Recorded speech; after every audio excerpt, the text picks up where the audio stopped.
Salut à tous, salut à toutes, et oui vous êtes bien sûr Mathieu Magie, j'espère que vous allez bien. Et aujourd'hui on se retrouve pour une toute nouvelle vidéo. Aujourd'hui, comme d'habitude, un nouveau tour de cartes.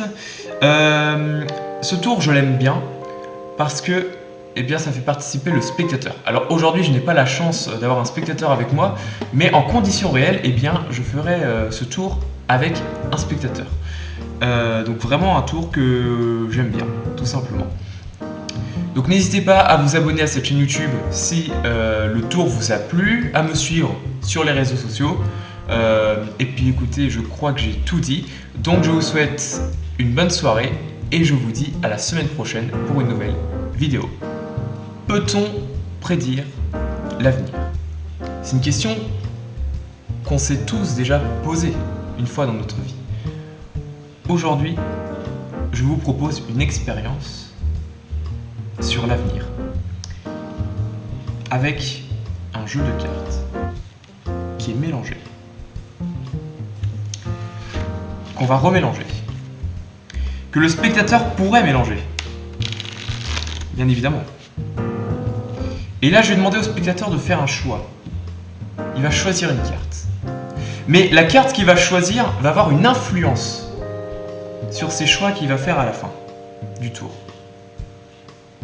Du moins pendant le tour, pour avoir un résultat final. Je vais faire défiler les cartes.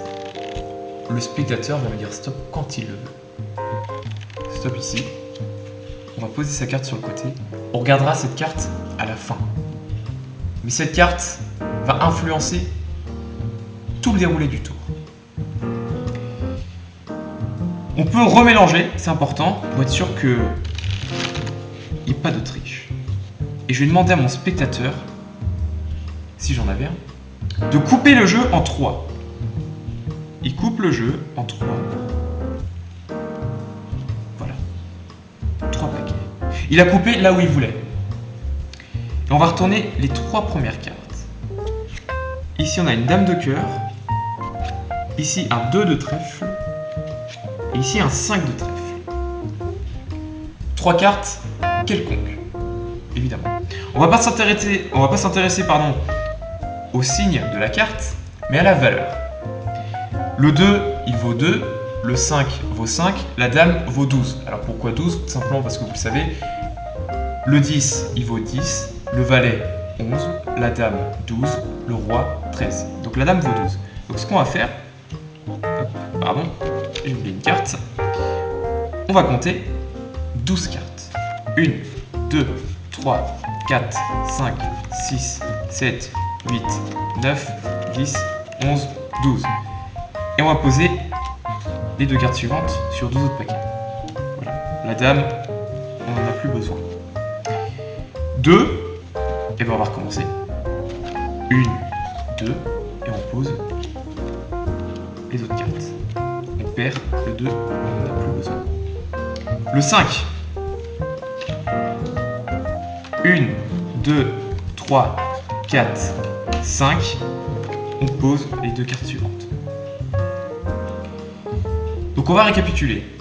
Le spectateur a choisi une carte, qui est ici. Il a coupé en 3 le jeu, il est tombé sur 3 cartes au hasard. Complètement au hasard. On va regarder la carte sur laquelle il est tombé au tout départ et qui va permettre de faire l'effet final du tour. Il est tombé sur l'as de pique. Étonnant, n'est-ce pas? Un as. Et ce qui est encore plus étonnant, c'est que si on tape l'as de pique sur les 3 autres paquets, on tombe comme par hasard sur